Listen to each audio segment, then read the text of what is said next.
All right, welcome back for this afternoon session. We have the great pleasure of having Giovanni Merlo this afternoon for a talk entitled Transparency and Solipsism. The floor is yours.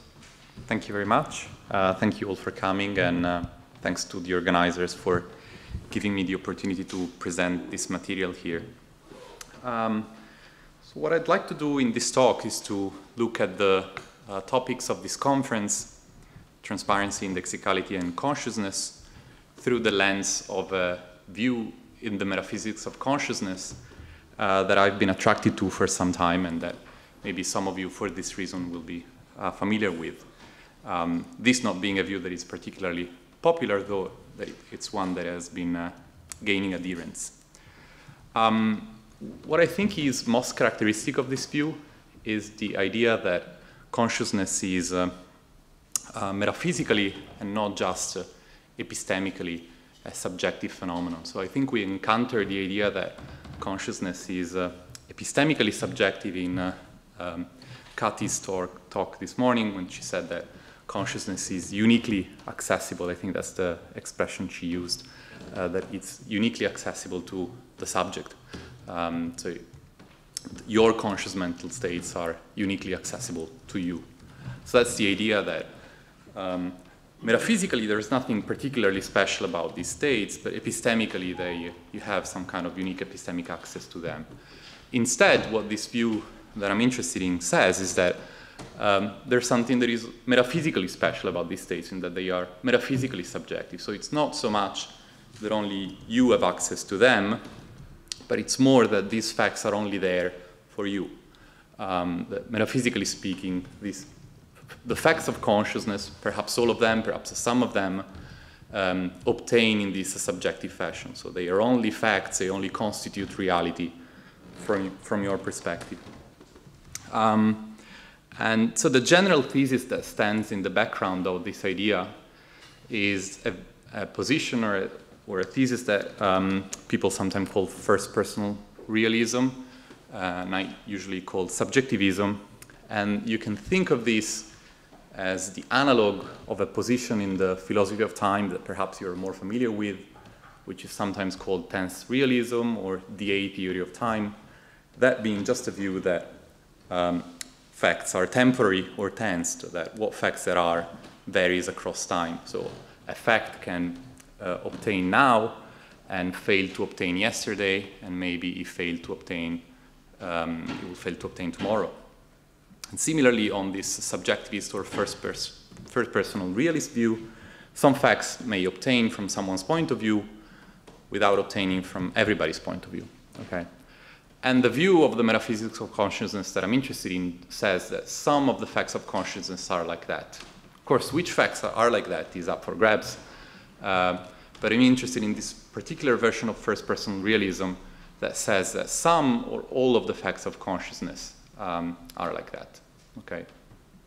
By the way, this is a very formal setting, but since it's a slightly smaller gathering than the previous ones, if you want to interrupt at any point to ask clarificatory questions, I'm happy to answer, and I think it'd be nice to. I mean, I won't be talking for an hour, so I'm happy to tolerate interruptions. I'll just exercise an arbitrary right to postpone certain discussions to the Q&A. Okay, so what I want to do, I won't discuss subjectivism about consciousness or subjectivism in general directly today. I'll approach the topic somewhat indirectly. What I want to do is to bring out certain connection that I think exists between our intuitive conception of consciousness and solipsism. And then I want to look at the ways in which a subjectivist metaphysics of consciousness may allow us to negotiate that connection. And I use this ambiguous term, this vague term, negotiate, because I don't think that what the view allows us to do is so much as resist the solipsist line of reasoning, but rather affording us a philosophical standpoint from which we can see that position as less unacceptable than it might seem at first. So it's kind of an appeasing way of dealing with the problem, coming to terms with it rather than putting up a line of resistance. All right, so the plan for the talk is I'll start by try and identify this connection between the intuitive conception of consciousness and solipsism. I'll take as my starting point a quote from Wittgenstein, and I'll try and argue that the solipsist view that one can read off that passage can be seen as a consequence of this principle of transparency that we've encountered in some of the talks in this conference, or one of the principles of transparency of the many that we've encountered in the talks of this conference. So I'll try and argue that there's a line of thought that takes us from transparency to this allegedly unacceptably solipsistic view. And then I'll look at two possible ways in which we may try to block that line of argument. And emphasis will be placed on the problems or difficulties that arise if we try to block it in those ways. And then we'll come back to subjectivism at the end and see how that position allows us to come to terms with the solipsist conclusion instead of resisting it. So that's the plan. All right, I'll start with the Wittgenstein quote. I'm not a Wittgenstein scholar, so if some of you aren't Wittgenstein scholars, we are more or less on the same boat. But I'll just use it as really just a pretext to talk about an idea that I think one can find in this passage. So it's not any Wittgensteinian exegesis that I'm trying to do. So Wittgenstein writes, this comes from the philosophical remarks. So we could adopt the following way of representing matters. If I, Ludwig Wittgenstein, have toothache, then that is expressed by means of the proposition, there is toothache. But if that is so, what we now express by the proposition A has toothache, so Gregory has toothache, is put as follows. Gregory is behaving as Ludwig Wittgenstein does when there is toothache. You could imagine a despotic Oriental state where the language is formed with the despot as its center and his name instead of Wittgenstein. It's evident that this way of speaking is equivalent to ours when it comes to questions of intelligibility and freedom from ambiguity, but it's equally clear that this language could have anyone at all as its center, end of quote. All right, so what Wittgenstein seems to invite us to be inviting us to consider in this passage is the idea that we somehow, like we replace a certain way of talking with a different way of talking, but where these two different ways of talking are somehow like express the same content. What is expressed by this proposition is now expressed by this proposition. And I find this as a very confusing ideas, because you might think, well, aren't we then is it just a question like changing notation if the content remains the same and we're just letting the same content be denoted by a different string of symbols? I don't know exactly what's the right interpretation of what Wittgenstein is after here. And at least some interpreters I know take these remarks to be part of more general reflections he was developing about the meaning of I. But what I instead want to take out of this passage is not the idea of a despotic language, alternative to ordinary English, but rather a certain despotic conception of the phenomenal. One that we could state in ordinary English, so without any need to jump on a different language. So I want to extract from this passage a different conception of what the right metaphysics of consciousness might be like. One that, again, can be stated in the language we already use, rather than a different language for speaking of our usual conception of consciousness. Okay.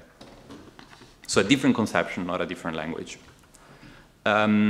And the two central tenets of this despotic conception are going to be these theses A and B. The first is that necessarily pain occurs if and only if I am in pain. And the second is necessarily others are never in pain, though occasionally they behave as I do when I'm in pain. So on this conception, it's built into the very notion of, somehow built into the very notion of a phenomenal property that necessarily I am the sole bearer of any such property. And all we can say about others is this kind of behavioristic claim that they behave as I do when I instantiate these kind of properties. Of course, this is a despotic conception of pain. We're interested in a conception that applies across the board to all phenomenal properties, and that is what I'm going to refer to hereafter as the despotic conception of consciousness. And I take it that most of us would like to reject such a conception, and the question that I want to ask is whether we can reject it, or whether we instead have reasons for thinking that we are committed to it. And I think that one may try to impose the despotic conception on us, starting from a principle that many of us think is very intuitive, plausible, compelling, part of our intuitive conception of consciousness. And that principle is nothing other than this transparency idea that we've been discussing at various points in the yesterday and this morning. So central to our intuitive conception of consciousness is the idea that the nature of consciousness is revealed to each of us in introspection. And so this is a different transparency principle than what has been called Boghossian's transparency, and it's also different from that kind of experiential transparency that I think at one point we encountered in this morning's talk, like the transparency like you cannot see you never see the properties of your experience, you just see the properties that your experience objects, the objects of your experience possess. It's this idea instead that as you undergo a certain kind of experience, then the phenomenal character of that, the essence of that, the essence of the phenomenal character of that experience is revealed to you. What this revealing amounts to is, of course, a matter for debate. Here I'm happy to work with this characterization of phenomenal transparency that is provided by Liu, where this is identified with the thesis that by having a particular experience, an experience token with a certain phenomenal property Q, one is in a position to know Q is this, where this is supposed to be a phenomenal concept that captures the essence of Q. We encountered difficulty in the very first talk of this conference that, what exactly does it mean that a concept captures the essence of the property it refers to? I mean, you can always disquote, so to speak, from a concept, and so yes, from Q is this, you get that Q and this are denoted one and the same property. How is that any informative of the essence of the? But the way I'm understanding this is that, like, there is, I think in the background of people thinking about this, there is indeed the idea that we encountered at the end of Paul Boghossian's talk, that there are certain properties whose essence just is this, the what it's like to have them. And then the idea is that if that is what this captures, then saying that Q is this does capture the essence of those properties in a way in which saying Q is the property that I'm now talking about, or the first property that I thought about this morning, doesn't. So it's not that there's anything particularly informative about saying Q is this. We cannot quite unpack this in an informative way. Yet this, the idea is that given what Q is this captures the essence of Q. And then there's, of course, there's a question of how we should understand the functioning of these phenomenal concepts. And I won't take any particular stand on how we should understand their content, their semantics. Okay, so why should we believe this thesis? And I think that's, since I'm going to argue that this thesis gets us into trouble somehow, I better say something about why, apart from its initial intuitiveness and the fact that many people have endorsed it, why we should take this thesis to be true. So Philip, and it's too bad that he is not here, argues in his 2017 book that we need something along the lines of phenomenal transparency to explain principle that he calls super justification, which is roughly the thesis that we are entitled to have a super high degree of confidence in many of our introspective judgments. I think there's something to this suggestion, but I don't think that's quite right, in the sense that I don't quite see why the fact that an experience puts me in a position to know the essence, so something that has a certain kind of model significance, the essence of that property should tell us anything about the degree of confidence that we should place in, as he puts it, many of our introspective judgments. But I think there's something nearby that is true, is correct, and I think it's indicative of the importance of phenomenal transparency. And I think it's the fact that phenomenal transparency holds that we can use to explain why introspective judgments are not subjects to brute error. And by this, I really mean what, again, we encountered in Paul Bogonsian's talk, with the fact that they don't admit of instances in which it seems to you that the property is present, but it isn't. So that's what a brute error would be, a case in which appearance and reality come apart. So that is, I think, a principle that is very important to our theorizing about consciousness. I'd like to think that it's perhaps even, I don't know, analytic or a priori true of consciousness. One might take it to be the mark of the phenomenal. And one might try, I think, to motivate that principle on broadly theoretical grounds. You know, if one has a foundationalist inclinations, one might think, well, we better have some judgments such that when we are immediately justified to make them, we cannot be wrong, because they are going to be the solid foundation of the rest of our knowledge. And then phenomenal judgments would satisfy that requirement. Now, my idea is that we could use that phenomenal transparency may be the reason why something along the lines of this no appearance reality principle is true. For the following reason, this is going to be a bit rough, but it's just my... So you may think, of course, you know, there are different views of how phenomenal concepts work, but you might think that phenomenal concept, when you have a phenomenal concept of a property, that concept either is a recognitional concept or your possession of that concept typically manifests itself with your having a capacity to recognize when that property is presented, is present in your stream of consciousness, when it's presented to you, so when you have it.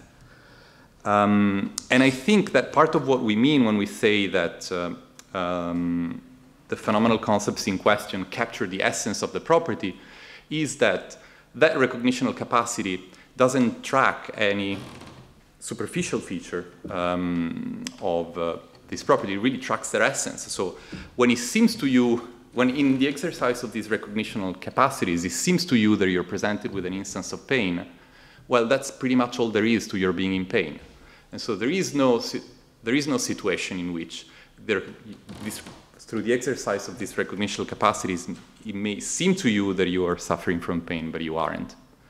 So if someone gets us to ask why is that, well, we could appeal to a thesis along the lines of phenomenal transparency. We could say, like, look, just having an experience puts you in a position to know just what it is to be in pain. And so if it seems to, if the appearings that you undergo as a result of having acquired knowledge of that essence tell you that you are suffering from pain, then you know, rest assured that you are indeed in pain. And this judgment, you know, this doesn't tell us anything about the degree of confidence that you may have in such a judgment. Maybe an evil demon will convince you that you're not. It's just about a certain kind of mistake not being open, the possibility of a certain kind of mistake not being there.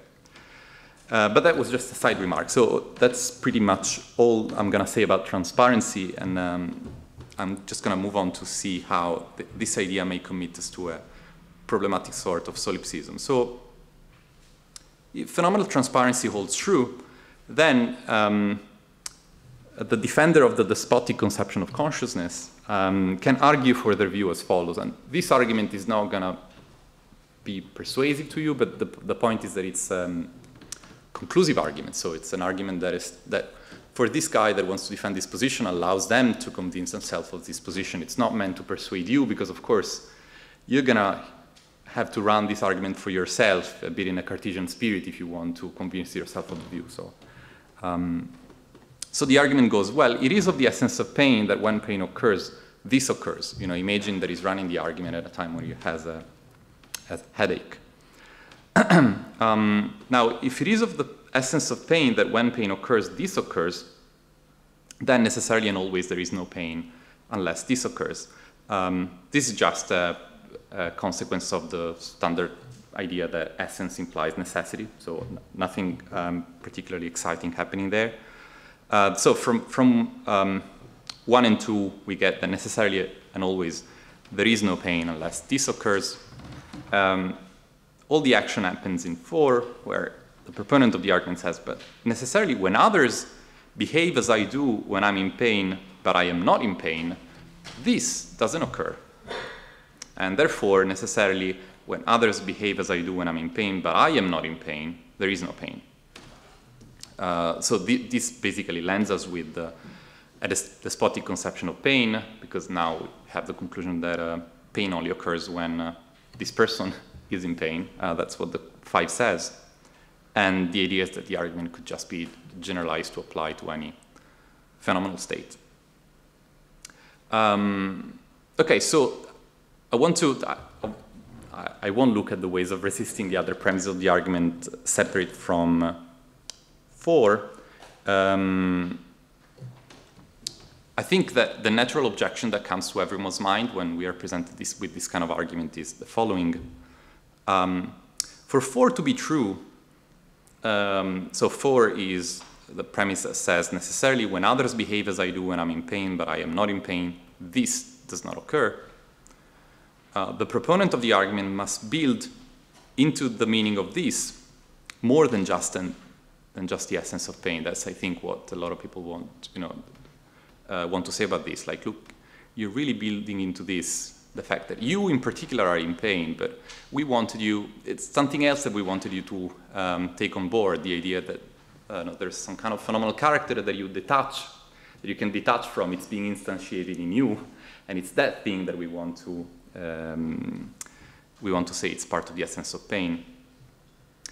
And so since they are building into this more than they should, we can reject 1.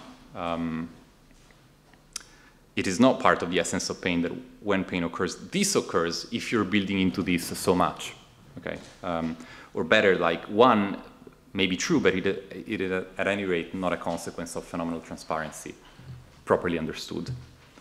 And so the worry is that there is not going to be a single reading of this on which the premises of the argument are all true. So if you rely on a thin reading of this, the one that non-solipsists want to have, 4 is going to be false. If you instead rely on a thick reading, the one that incorporates the instantiation of pain in your stream of consciousness, then surely you'll have 4, but you won't have 1, or you won't have it on the basis of phenomenal transparency. I haven't said this, but of course this bears connection, and I'll bring out some of those connections later on with the some discussions that people have had of the conceptual problem of other minds. So there's a way of understanding that problem which it has to do with the impossibility to disentangle what's subjective in the phenomenal character of pain and what's purely subjective in it, like what its presence in mind. From my point of view. All right, so that was the argument and that was the reply. Let's see what the proponents of the despotic conception of consciousness can offer by way of counter to that reply. And I think what they can do is offer an argument that they are perfectly entitled to construe this as they do or as they need for the argument to go through. And this is what I want to call the nothing less argument on the top left corner of page 2 of the handout. So that argument runs as follows. There is nothing less to the essence of pain than what is revealed to me in a painful experience, and to part of what is revealed to me in a painful experience is that I am in pain, Therefore, it is part of the essence of pain that when pain occurs, I am in pain. So the thick reading of this, the one that they need for 4 to be true, that's a reading that they are entitled to because there's nothing, well, because of the argument I've just given, okay? As formulated, the argument is a bit sloppy, so you can, if you want to make it a bit more precise, just replace one with like, for everything that is revealed to me in a painful experience, it is part of the essence of pain that when pain occurs, that occurs. And then the argument is just, will just have the right form. So one is just a bit sloppy, as formulated. Okay, so what are we going to say to resist this argument for construing this in the thick way, and so making legitimate the reading on which the previous argument goes through? I think there are basically 2 possible lines of resistance that we may try to offer, depending on whether we deny the first or the second premise, and I'll start with the second premise first. And this is the point where I'm just going to try and argue, yeah, look, yeah, we can take both of these strategies, but both end up saddling us with problems that strike me as quite serious.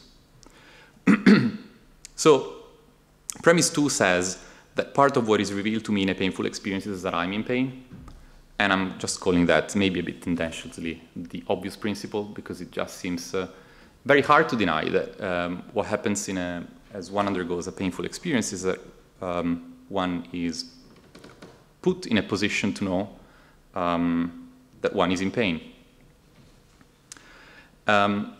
I can think of one kind of ground on which one might deny that. So some people sometimes toy with this view on which the deliverances of introspection are meant to be completely impersonal. And sometimes people associate with this view with Hume or Lichtenberg, or both of them. So Hume has this famous passage where he says that, you know, as one looks most intimately into oneself, one doesn't find any self, one just finds sensations, perhaps the bundles of sensations, and if that's so, one might think, well, when you have a painful experience, all you're allowed to conclude on that basis is something along like there is this instance of pain, or there is this painful experience, not I am in pain, where I is meant to refer to a self. And Lichtenberg has a similar, well, not really similar, but like a closely related idea. Again, there's a famous quote where he says one shouldn't think I think, one should think it thinks, just as one says it rains or it thunders, where it is not meant to refer to a subject. So could one deny too on such grounds? I think that one crucial realization that was important to me is that this kind of move is, so the move of denying too is unsupported by the Hume-Lichtenberg point, even if we like, forget the differences between Hume's view and Lichtenberg's view, just taking it to be one point. That point depends, so the claim that one is not allowed to infer I think from awareness of a conscious thought, that depends on understanding I as referring to a self. Probably it depends on taking I just to refer to anything, or taking that to be a referring term. But the proponent of the despotic conception of pain can very well reply, well, look, I never meant to invite you to adopt such an understanding of I. All I said is that part of what is revealed to me in a painful experience is that I'm in pain. You don't want to understand I as a referring term. You don't think that I refers to a self. Be my guest. That's never a presupposition that I invited you to adopt. So I don't see on what grounds you can reject two, which just seems like a platitude on the basis of these considerations regarding the metaphysics of the self. So that's a point like that. This is tantamount to saying like, well, that wouldn't be a reason for rejecting two, okay? But we still have to hear, okay, but apart from the fact that it looks on the face of it as obvious, why should we uphold to. And here's one good reason that I could come up with. We should, in any case, uphold 2 if we want to be able to account for the immunity to error through misidentification of experiential judgment. So that's this other datum that people have been discussing and fascinated by in this debate, that when one makes an introspective judgment of the form, I'm in pain, or I'm thinking so-and-so, or I have a headache, that kind of judgment is not the kind of judgment that can go wrong as a result of a misidentification. So sometimes when I judge, say, that François is crossing the street, my judgment that François is crossing the street can go wrong as a result of my mistaking someone else for François. I am right that someone was crossing the street, but I'm not right that François was. And so that's a case of an error through misidentification. And it was, again, another famous observation of Wittgenstein's and a very influential one, that experiential judgments are not like that. So when you form a judgment that you are in pain on the basis of introspection, you may be wrong, perhaps, about the fact that you are in pain, though that kind of mistake couldn't be the result of an appearance being misleading for the reason we discussed before.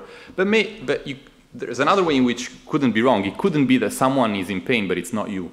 So it's not a case of that sort. Now, in the recent debate on IEM, immunity to error through misidentification, people have usually explained this as a result of some kind of epistemic simplicity of that judgment. So the fact that you cannot really separate out the identificatory component of the judgment from its predicative component. So either there is pain, and in that case, it's you who are in pain, or there's no pain at all. But there's no possibility of there being pain and you being right in registering it, and it's just that you're wrong in thinking that pain was instantiated in you. But if now we deny 2, and we deny that part of what is revealed to me in a painful experience is that I'm in pain, then we will have to see the full judgment I am in pain as indeed the result of combining 2 pieces of information. The experience just tells you that there's pain, and then somewhere else, from somewhere else, you'll have to find a piece of information that pain is occurring in you, right? So we will have to see the first-person judgment that the result of this sum or combination, and that is precisely the picture of the epistemic grounds of that judgment that will have us see the judgment as vulnerable to error through misidentification. So if the judgment is the result of a little inference from the fact that on the one hand someone is in pain, and on the other hand the fact that someone is you, then it's certainly possible for you to be right about one of these things and not about the others. So that is what I want to say in defense of 2, that it's unmotivated by the Hume-Lichtenberg point, and that we should, in any case, keep it if we want to do justice to this datum that pretty much everyone accepts. So it seems that instead the culprit of this second argument, the nothing less argument, should be the first premise, which I'm calling the nothing less principle. So that is the principle that there is nothing less to the essence of pain than what is revealed to me in a painful experience. So everything that is revealed to me in a painful experience is part of the essence of pain. Now, you might immediately think that this kind of principle is subject to counterexamples because of the considerations of determinacy and that we found also in Julien's talks. Like say, suppose that I have a very specific and unusual kind of pain. Surely not everything that is revealed to me in that particular experience of pain belongs to the essence of pain. Pain is a bit more general than that. So if I have a toothache, not everything that is revealed to me by that toothache experience is part of the essence of pain. The toothness of it isn't, okay?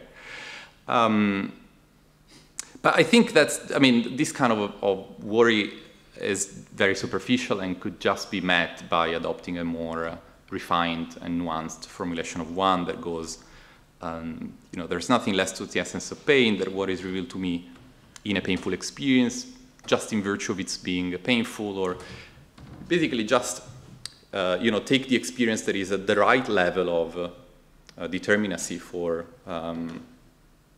whatever essence you're looking for. And then you say, well, that experience, in virtue of having this property, reveals to me the essence of that very property, and not of any other more vague or diluted properties that it happens to instantiate. So you get this correlation between a certain phenomenal type of experience and the property whose essence it tells you about. So that couldn't be our ground for denying the nothing less principle. But again, like, apart from the details of its formulation, I have a serious concern for the idea that we might just sort of say, like, look, as you undergo this experience, the experience reveals you a lot of things, and just somewhere in that messy mix, you're going to find the essence of the property. In effect, I worry, first of all, that the strategy will leave us with no principled way of deciding what is or isn't part of the essence of pain. And I think that it's precisely this kind of indecision that historically fed into the conceptual problem of other minds. So people were really worrying, like, look, there are supposed to be these two elements that are revealed to you as you undergo an experience. There is the mineness or meanness, borrowing Marie's terminology, and then there's the painfulness. And so the conceptual problem of other minds is like, oh, how do we get to form a concept of pain that we can sensibly apply not just to ourselves but also to others? For us to be able to get such a concept, we have to purify the concept that we form on the basis of our own experience from the meanness aspect. But how are we going to do that? Like, we've never encountered an instance of pain that is not polluted with meanness. So, how are we going to find out, what belongs to painfulness and what belongs to meanness? That, might sound, first of all, a very serious problem, because we better have a solution to it if we want to explain how we are able sensibly to ascribe pain to others, but also a very philosophical problem, like, in the sense that something must have gone wrong in our theorizing about these things if we ended up worrying about such a possibility. And I think that denying the nothing less principle just fits directly into this debate. Like, if you think that just a part of what is revealed to you by a painful experience belongs to the essence of pain, then you're going to find yourself exactly in this situation where you start worrying about, well, how am I going to know then what pain is? I just know my pain, but pain that I've never encountered by itself. At any rate, independently from these very heady considerations, it seems to me that denying the nothing less principle will deliver at most Pyrrhic victory. If that's a right English pronunciation of this term, I'm not sure. Is it? Good. In that, well, we might just suppose replying to the proponent of this line of resistance, look, have pain if you want. Then I'm just interested in this other phenomenal property, distinct from pain star, that I think verifies one. I'll just stipulate that there's another phenomenal property that incorporates meanness into it. And, well, now by stipulation, there is nothing less to the essence of that property than what is revealed to me in a painful experience. And then everything else will run as before. And we will still stuck with a despotic conception, not of pain, but of pain star, and so not of phenomenal properties, but of these other slightly enriched properties that still look very much the phenomenal ones. And surely, if there was anything repulsive about the, solipsistic character or spirit of the despotic conception, there's the same repulsive ingredient is present in this revised version of it. Okay, so how am I doing with time? I think you've been speaking for 37 minutes, more or less. Cool. Wow. You think? Wow. Well, then that will just leave me maybe 5-10 minutes to discuss, just go over how that view of the metaphysics of consciousness that I've referred to at the beginning might allow us to navigate this territory. So let's reconsider for a second the despotic conception, and let's see if we can get ourselves to live with that conception instead of rejecting it. Just like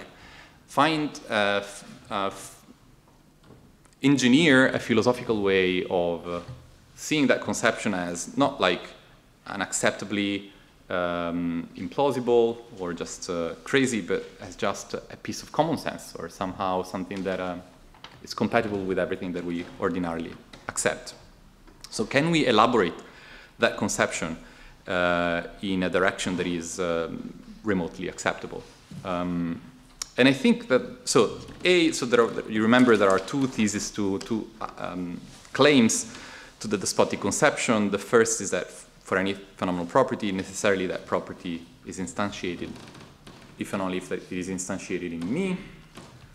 What we find unacceptable in that is that it's just unacceptably solipsistic. Like we want to be able to allow everyone to claim that they are bearers of phenomenal properties. And then there's the second claim that necessarily others are never in pain, but occasionally they behave as I do when I'm in pain. So there's something, I mean, on top of the solipsistic element, there's here something that is just unacceptably behavioristic, and it's completely unnecessary. I mean, I didn't talk about behaviorism throughout, and I don't think that anything in transparency vindicates that.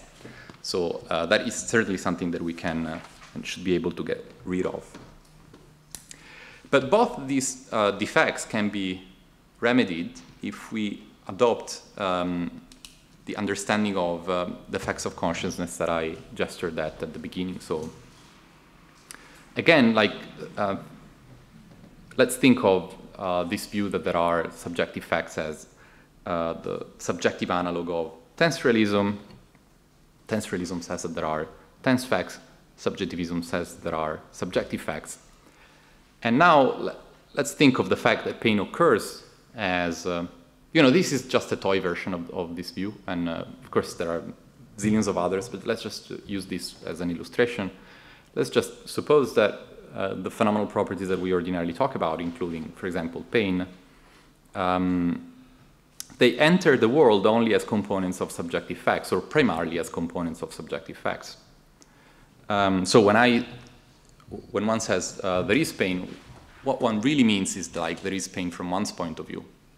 But whether that is true, that is going to vary across different across different subjective points of view, where these are really metaphysical structures that are, we can think of them in very abstract terms, but are going to be as structurally similar to times as you want. So I don't know how many of you are actually familiar with this, like the tense realism terminology, but I'm assuming some. All right, so then how are we going to make A any less solipsistic? Well, we're going to say that A admits of some kind of, that the I there, the indexical that features in A, should really be given as loppy reading, where it just refers to the privileged point of view. Like as in the tense realist case, you think of one time as the present time.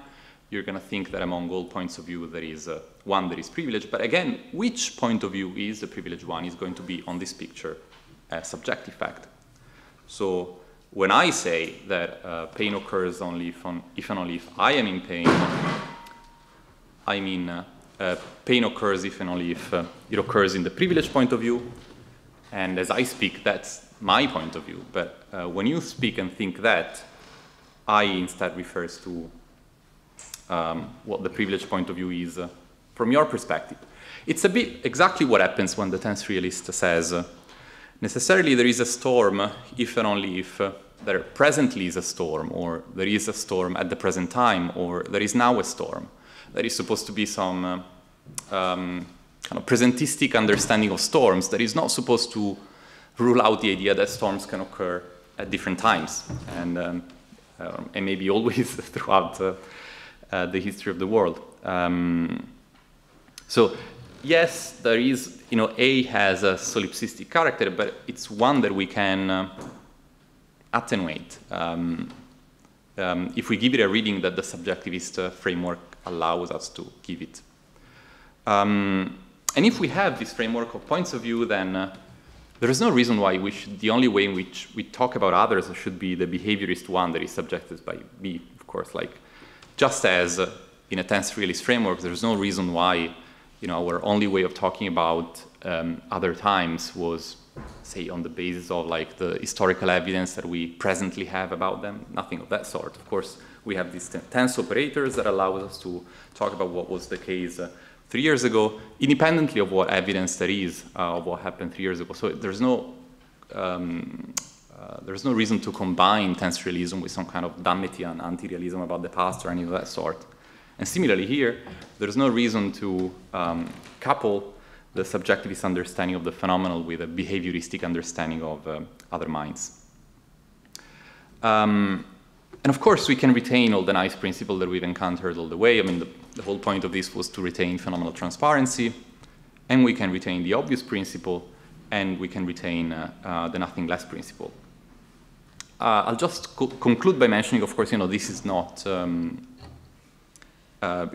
it's by no means a view devoid of problems, so I'll just mention perhaps two of them. One is on the handout, and the other is just in my mind.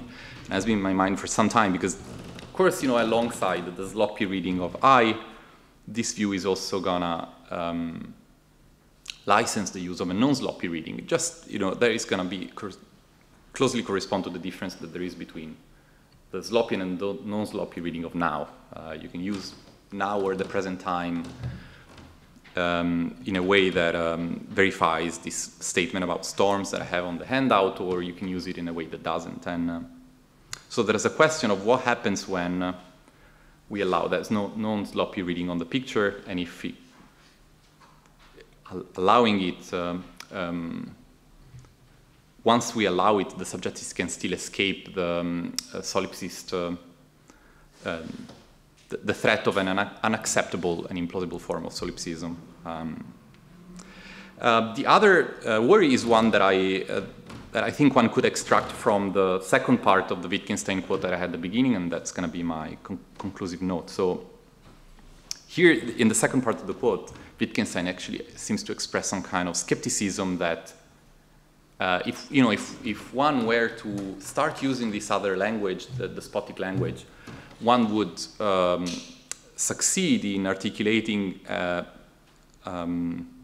possibility or a conception that is so much as different from the ordinary one. So there's some kind of indication that, like, you could speak that way. Would that make any difference? I mean, it would just be a different way of speaking. You want to have it, but you're not doing metaphysics with that. So, and I think obviously there is a worry for my project here too, in the sense that one might think, yeah, you're just inviting us to speak differently.